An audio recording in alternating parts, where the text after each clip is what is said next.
General Parvez Musharraf, आपका IBN समय से बात करने के लिए बहुत बहुत शुक्रिया। मेरा पहला सवाल आपसे भारत के जो हॉट परस्यूट पॉलिसी है, जो म्यांमार में अभी उन्होंने ऑपरेशन किया, उसके बारे में है। आप एक बात बताइए, ऑपरेशन हुआ है म्यांमार में, नेपाल, अफगानिस्तान, श्रीलंका, ये भी भारत के पड़ोसी हैं, इनमें से किसी ने कुछ नहीं कहा, पाकिस्तान क्यों परेशान है? नहीं, पहली चीज़ तो ये है कि मुकाबला मैं जनरल हूँ। देखिए, मैं वो है ना, ये तो मैं ईसाई नहीं हूँ, मैं क्रिश्चियन नहीं हूँ कि उनके उसमें है ना रिलीजन में कि अगर एक थप्पड़ लगा तो दूसरी चीख आप दे दें। नहीं, हम तो मुसलमान हैं, हम तो ईंट का जवाब पत्थर से देते हैं। देखिए, एक बात बताइए, लेकिन पाकिस्तान का नाम तो किसी हिंदुस्तानी लीडर ने लिया नहीं। ये तो चोर की दाढ़ी में तिनका हो गया। इसका तो ये भी इंटरप्रिटेशन, सर, इसका तो ये इंटरप्रिटेशन निकल सकता है कि आप एडमिट कर रहे हैं कि आपके यहाँ एंटी इंडिया टेररिस्ट हैं और आपको डर है कि इंडिया वहां उनको ना पकड़ने आ जाए। देखें जी, टेररिस्ट लोगों को जाकर मार सकते हैं बॉर्डर के क्रॉस करके, तो और कहाँ कह रहे हैं वो? अमेरिका में जाने की बात हो रही है क्या? और पाकिस्तान की बात हो रही है, तो ये चोर की दाढ़ी में तिनका क्या मतलब? हम बेवकूफ लोग हैं या नहीं है? हम समझ रहे हैं। तो आप मान रहे हैं टेररिस्ट है ना आपके यहाँ? नहीं, आप नहीं, कोई नहीं है, कोई टेररिस्ट नहीं है। ये तो आप कह रहे हैं कि हम उधर आकर टेररिस्ट को मारेंगे। तो हम, मैंने तो इसमें कहा अल्लाह अकबर, आए सामने आए, देखते हैं आप कैसे बॉर्डर क्रॉस करके मारते हैं इधर टेररिस्ट, कौन से टेररिस्ट हैं यहाँ और आप कैसे आकर मारते हैं, देखते हैं, जरा मुकाबला हो जाए फिर। सर, आप जनरल, एक बात बताइए, आप हमेशा जनरल हैं इसलिए मुकाबले की बात होती है हमेशा। जब भी आपकी मैं कोई आपके बारे में आपके और भी इंटरव्यूज देखती हूँ तो हमेशा मुकाबला आता है जनरल। एक बात बताइए, ये जो दहशतगर्द पाकिस्तान को अटैक करते हैं, जो दहशतगर्द पाकिस्तान को अटैक करते हैं, वो तो टेररिस्ट हैं, और जो हिंदुस्तान को करते हैं उन्हें आप कहते हैं वो फ्रीडम फाइटर्स हैं। लश्कर-ए-तैयबा, हक्कानीज, इन्होंने आतंक मचा रखा है हिंदुस्तान में भी, अफगानिस्तान में भी, ये फ्रीडम फाइटर्स हैं। ये कैसा आपका लॉजिक हुआ सर? पहली चीज तो ये है कि मुकाबला मैं जनरल हूँ। देखिए, मैं वो है ना, ये तो मैं ईसाई नहीं हूँ, मैं क्रिश्चियन नहीं हूँ कि उनके उसमें है ना रिलीजन में कि अगर एक थप्पड़ लगा तो दूसरी चीख आप दे दें। नहीं, हम तो मुसलमान हैं, हम तो ईंट का जवाब पत्थर से देते हैं। अब ये हमारी सिफत है, हमारे अंदर दिल और दिमाग में बैठी हुई। अब मैं अगर फौजी हूँ तो मैं तो ऐसे ही जवाब देता हूँ। दूसरी चीज़, अब ये कह रही हैं आपके one man freedom fighter, certainly देखें, आप दुनिया में जहाँ कहीं भी इंसर्जेंसी आप कहें या फ्रीडम स्ट्रगल कहें, कोई अपराइजिंग कहें, उसका हमेशा पूरी दुनिया में यही है कि एक उसको टेररिस्ट कहेगा, दूसरा कहेगा फ्रीडम फाइटर है। ये कोई ये नई बात नहीं है। यहाँ कश्मीर में जो लड़ रहे हैं, आप उन्हें टेररिस्ट कह रहे हैं, हम तो उन्हें मुजाहिदीन कहेंगे। वो तो अपनी फ्रीडम के लिए लड़ रहे हैं। यूनाइटेड नेशंस ने उन रिकॉग्नाइज किया हुआ है ये डिस्प्यूट, तो इसमें क्यों आप अगर नहीं कर रहे हैं तो ये आप गलत कर रहे हैं। आप गलत कर रहे हैं। वो फिर एक सेकंड, यूनाइटेड नेशन ने टेररिस्ट, अब कहा ना, यूनाइटेड नेशन ने 48 से कहा भाई कश्मीर को सॉल्व करो। आप सॉल्व नहीं करोगे तो लोग उठ जाएंगे, तो उनको अब आप टेररिस्ट कह देती हैं। तो मतलब दबाओ उनको, बेचारों को मारो उनको, जो उनकी राइट्स हैं जो यूनाइटेड नेशन ने 60 साल से मानी हुई हैं, वो ना दो उन्हें। अब जब वो उठते हैं तो उनको कहो तुम टेररिस्ट हो, तुम दहशतगर्द हो। किधर की ये शराफत है? कहाँ की ये अदल किधर है? इंसाफ किधर है? और यूनाइटेड नेशंस ने इन हाफिज सईद हक्कानी, इनको सर, यूनाइटेड नेशंस ने ही इन्हीं लोगों को टेररिस्ट कहा है। अब आप हाफिज सईद की तरफ चलेंगे।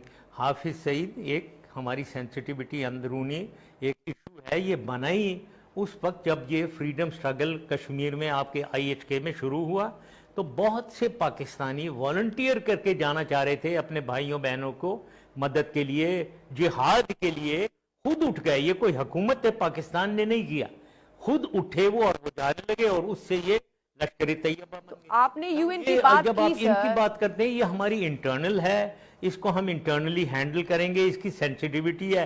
जैसे मैं इसको इक्वेट करता हूं, आप लोग इनकी RSS को और शिवसेना को, और बाल ठाकरे साहब तो खैर मर गए हैं, इंतकाल कर गए, लेकिन वो तो जमाते हैं। अब उनकी आप बात भूल जाते हैं कि वो कैसे वो एक्सट्रीमिस्ट है। वो आप भूल जाते हैं कि उन्होंने 70 पाकिस्तानियों को समझौता एक्सप्रेस में मारा और क्लेम किया, RSS ने क्लेम किया कि हमने मारा है। तो ये वो आप भूल जाओ, वो उसकी बात नहीं करना चाहते। जहां आप लोग कमजोर विकेट पे हैं वो ना बात करें, जो जहां हमारे ऊपर वो लश्कर तैयबा ये और वो शुरू रहे हैं। सर 47 की लड़ाई में जो किया, जो आपके लोगों ने किया, वो भी हम जानते हैं सर। अब ये बताइए आप, आप जो टेररिस्ट जिनको आप बोल रहे हैं, आपने सईद हक्कानी, ये क्या फ्रीडम फाइटर्स हैं सर? अफगानिस्तान फ्रीडम फाइटर्स हैं सर? वो उनकी स्टैंड है, वो उधर कर रहे हैं, अफगानिस्तान में कर रहे हैं, उनकी अपनी स्टैंड है। वो मैं कहता हूं कि अफगानिस्तान को अब सॉल्व करना चाहिए, प्रेसिडेंट अशरफ गनी साहब को सॉल्व करना चाहिए। वहाँ ये पश्तूनों को रिप्रेजेंट अगर कर रहे हैं, पश्तून मेजॉरिटी जो है, जो 50% है अफगानिस्तान की, वहाँ वो गवर्नेंस में पूरी तरीके से नहीं, कारजाई के साहब के ज़माने में उनको गवर्नेंस में रोल नहीं दी हुई थी, उनको इग्नोर किया गया हुआ था। पंशीरियों से जो 8% है अफगानिस्तान को, उनसे गवर्न किया जा रहा था। तो ये तालिबान उठे, ये अफगानिस्तान का इंटरनल मैटर है, उसको मैं उधर ही छोड़ना चाहता हूं, और पाकिस्तान को इंटरफियर नहीं करना चाहिए और ना हिंदुस्तान को करना चाहिए। सर ये तो एक बात बताइए, हक्कानीज क्या है सर? वो टेररिस्ट नहीं है, वो फ्रीडम फाइटर है सर। तालिबान फ्रीडम फाइटर है सर, क्या है ये लोग?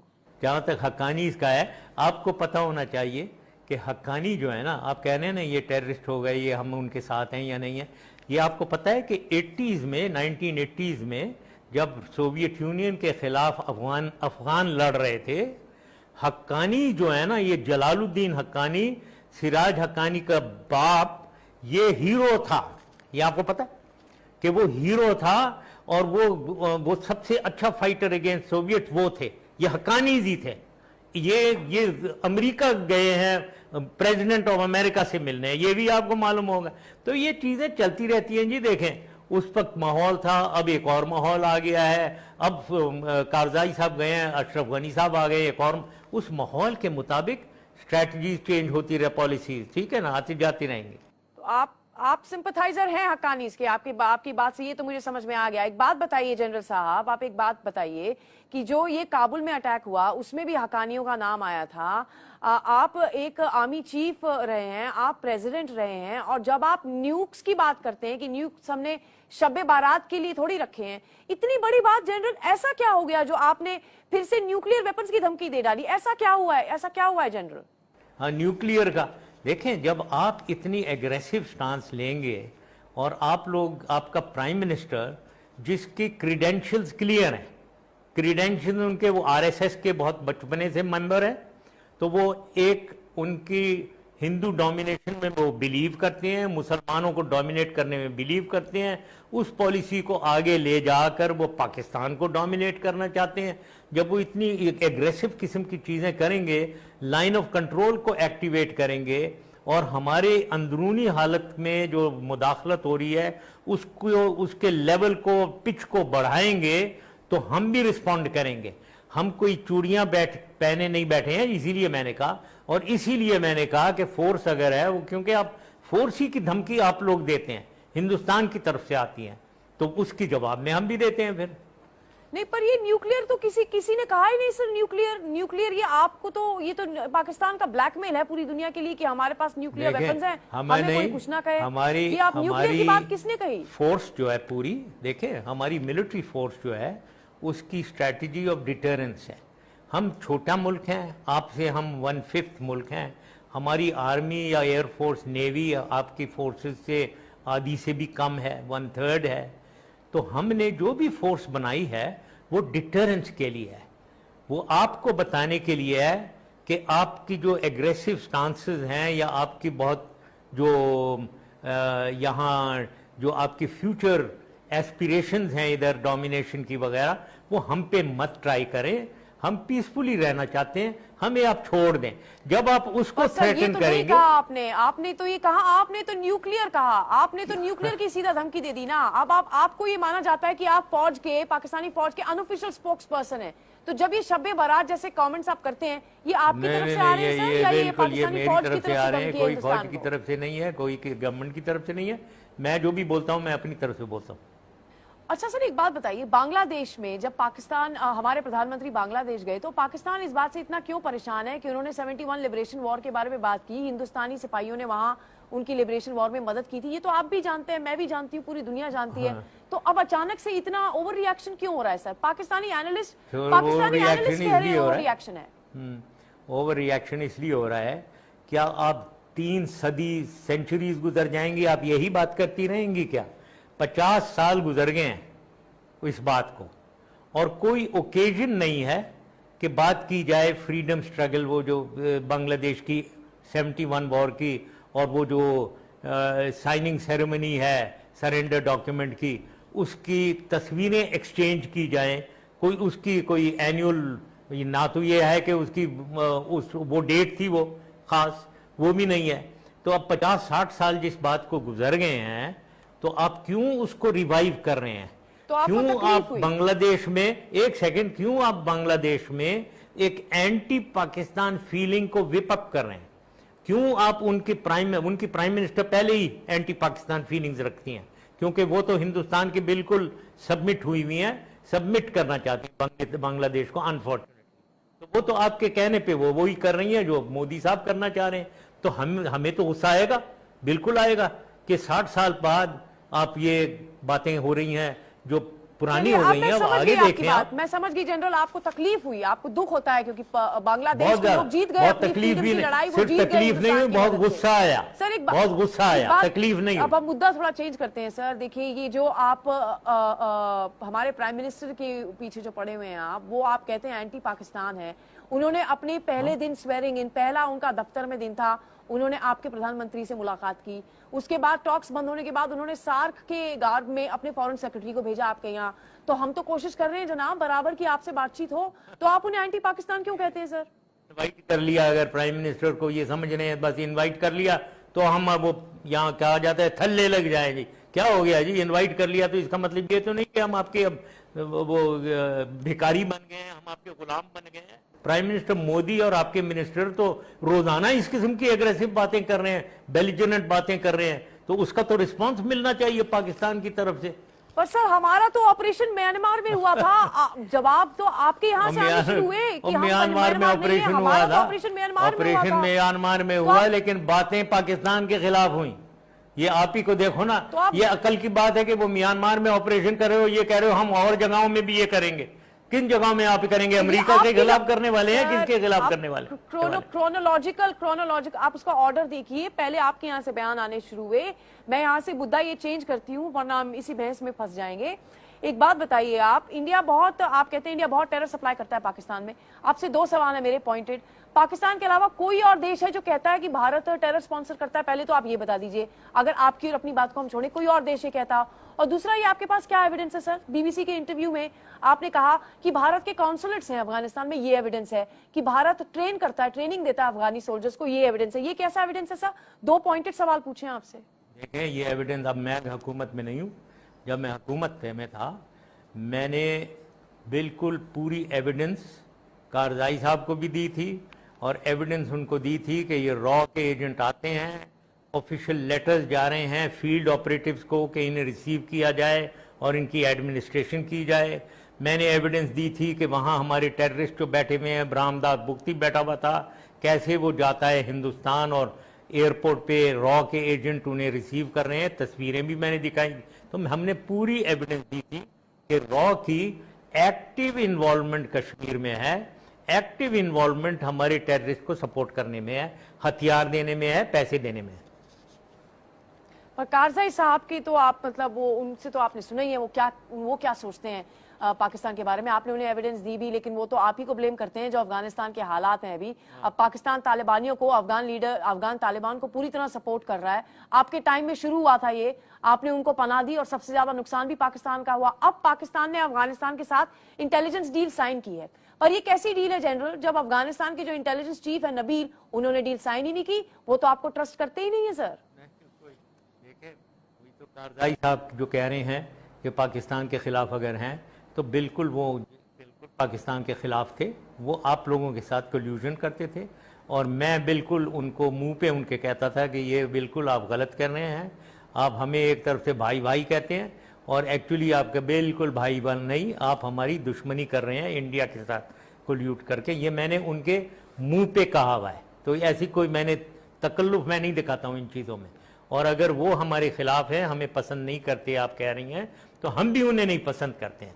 हमने भी कभी उन्हें नहीं पसंद बहुत की थी नहीं, कोई उन्होंने कोशिश के साथ पहले बहुत कोशिश की, कोई उसकी कोशिश नहीं निकला। देखें, उसका कोई उसका कोई अंजाम नहीं निकला। अब अशरफ गनी साहब भी वही कर रहे हैं, वो आपके साथ कोशिश कर रहे हैं और अभी भी वो कोशिश उनकी ये थी कि मुंह पे कहना और हमें आप लोगों के साथ मिलकर पीछे छुरा घोपना, ये उनकी कोशिश थी। ठीक है, मुझे मालूम है सारा ये वही बात, बगल में छुरी मुंह पे राम राम, यही बात तो वो भी यही कर रहे थे। हिंदुस्तान दोनों बगल में छुरी है और पाकिस्तान बिल्कुल ठीक है। तो एक बात जहां तक अशरफ गनी साहब, एक सेकंड, जब तक यहाँ तक अशरफ गनी साहब का ताल्लुक है, वो अच्छा कर रहे हैं, कोशिश कर रहे हैं बैलेंस करने की।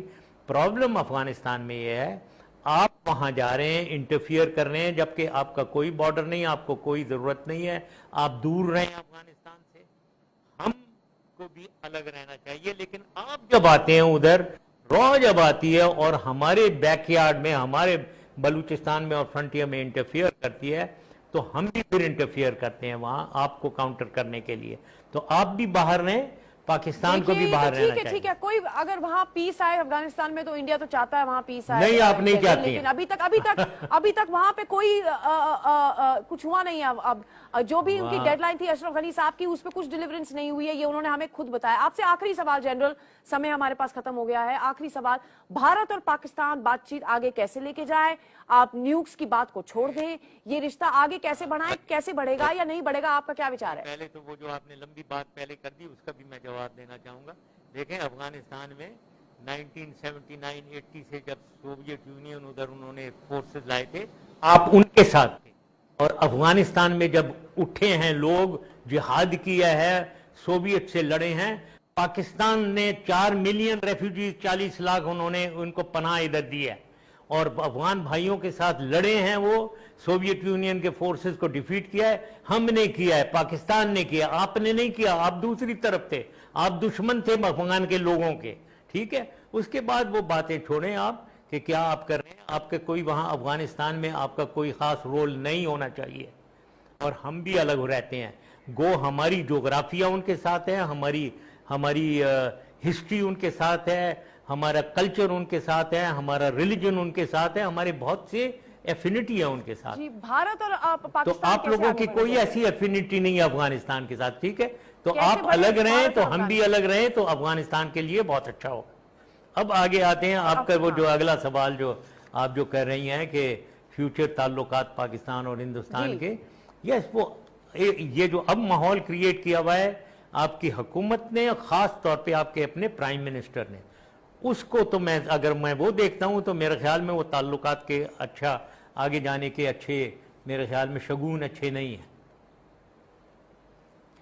देखिए जनरल मुशर्रफ, आपने काफी सारी बातें कही, आपने हमारे प्राइम मिनिस्टर के बारे में भी काफी कुछ कहा, लेकिन आप हमारे टेररिस्ट को अभी भी कह रहे हैं जो हमारे खिलाफ काम कर रहे हैं कि वो फ्रीडम फाइटर्स हैं।